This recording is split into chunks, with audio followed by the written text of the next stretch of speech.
Attack. And he's really from that era of Mutalisk Attack into the late game. He's getting that Evolution Chamber down now, and it looks like he's switching into Hydralisks.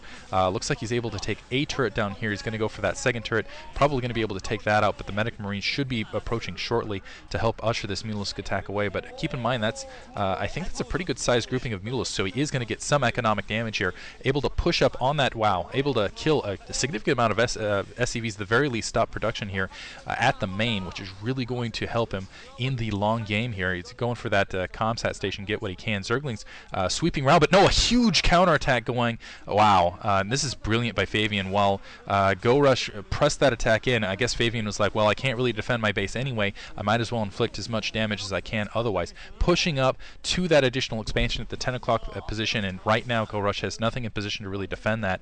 Absolutely nothing in position to defend that. So GoRush is going to have a field day in the back of his base, and the question is who gets more damage out of this attack either way. And so it looks like, wow, this is absolutely unprecedented in my opinion. I haven't seen a Terran really go on the offensive like this. I do like this this attack in my opinion. I like that. What GoRush really has to focus on doing is he just pick off the Marines as they come out.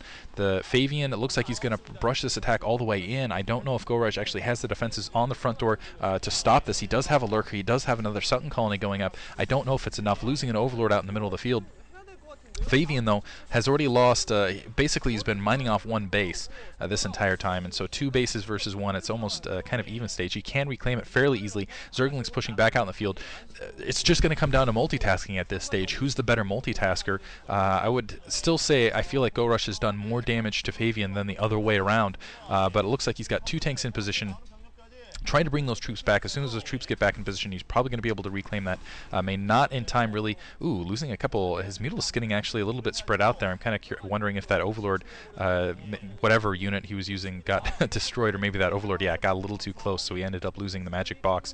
That's going to give Favian a little bit of time to reestablish himself.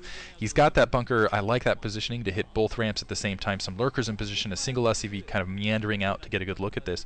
But right now, GoRush is still not in too bad a position. He's got a lot of damage. He just needs to retake that expansion, expand one more time. He's already going to a Queen's Nest, even though he's only got 2 gas established at this stage, and I think Favian could do, it looks like he is reestablishing that base. I still feel like Favian could push at this stage. He's got tanks, he's got Comsat, he doesn't have a science vessel. Keep in mind, he hasn't had that second gas at his main, well, the main at his natural. He hasn't had that second gas running at this stage to really get a good science vessel support force, although he's only been producing Marines as far as I can tell. He does have a few siege tanks out. So really I think science vessels are going to be, you have to have science vessels really to push on an entrenched lurker position. Usually you want 2 just in case there's some, a couple Scourge along ways, and a little bit assistant, because there's still that Mutalisk force, and that Mutalisk force, although it's a little bit, he'd really have to leave that vulnerable out there. I digress. Looks like another attack coming in. So GoRush is still going to make sure that Favian has to stay in his base, and GoRush looking excellent here, I would have to say. Doing the one thing I've seen him do in the past, though, is he focuses. I know this is kind of odd. He focuses too much on his Mutalisk attack. Inflicts damage, but doesn't inflict enough damage, and the Terran just shells up, builds up force, an attack force, and then pushes out. This is how he's lost several times in prior MSLs, but it looks like he does have a large defense force waiting outside the door, so I don't think he's going to make the same mistake twice.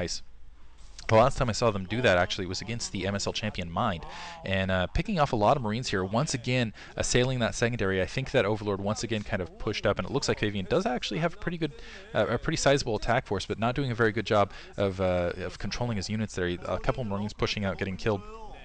Does have some siege tanks. Looks like he's going to lose a couple medics, maybe a Marine. They just keep, as you can see, they're just getting free hits as they're pushing through. Science vessel up, and completely, if those Mutalisks, this is what I was talking about, if those Mutalisks want to take free hit, kill a science vessel really quickly, they could. Let's see if they are going to go do so. Yeah, they're going to be able to pick that science vessel off fairly easily, and that's a huge hit for Favian. Favian is just getting, wow, pushed out of this game.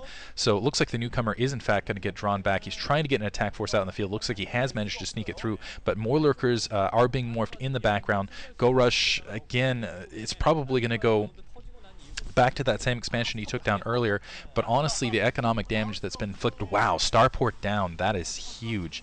Science vessels are what you want mid to late game, and that is really the picture going into the late game. And right now, no science vessels out in the field, going to have to rely entirely on Comsat to push this forward. GoRush is a absolute pro. He can drain that Comsat, and still in those second Comsat, that main, wow, Favian just abandoning his main and all the tech that is there. Just going to rely on it. Right now, I've got to assume that GoRush's supply is just is ridiculously above Favian's. He's probably already got a hive. He's got 3 gas established, definitely. He's had that base up for quite some time. The question is what tech does he want to go in? And he has all the choices up to him at this stage, and it looks like he's actually gone for a large lurker grouping and just going to continue with the upgrades. So just keep the base units, get the hive to kind of make sure he gets the upper level upgrades. And still harassing that starport, just delaying those science vessels coming out. And I think that, yeah, that command center is in fact on fire as well. So going to be a lot of resources of Favian going to have to go into that command center. Favian has that grouping out in the middle, but he really can't go anywhere. There's that hive, is in fact up. It is at the secondary. It looks like we are going to see defilers alongside. So a defiler lurker combination going to be, consumes already upgraded. I've got, unless GoRush a little bit lacking on his macro management, or I should say his multitasking at that stage. There, yeah, he's got it finished, and there is nothing that Favian's going to be able to do to stop this. He almost had GoRush almost has as many lurkers as Favian has Marines, which is an absolutely horrible situation. That is not what you want to see as a Marine, let alone a lurker is scary, let alone lurkers. And this is embarrassing. Right now, GoRush doing the humiliation attack. He's going to draw in a queen to go capture that command center as it's burning. Probably going to bring those Mulisks back, and needs to be careful. It looks like he's going to just hold that highway, draw back, getting another one down. Another swarm down, and pushing that queen in. He's going to capture that burning command center. Infested command center is now inside Favian's base. Loses the queen, does not matter. Those SCVs going to have to turn around and attack their own command center. That's going to be the scariest thing ever. And it looks like this game is going to wind down. GG is going to have to be called by Favian momentarily. Sometimes they don't actually show it on these prelims. I see that the video time is actually, yeah, there's GG. Thank you guys for listening. Hope you guys enjoyed.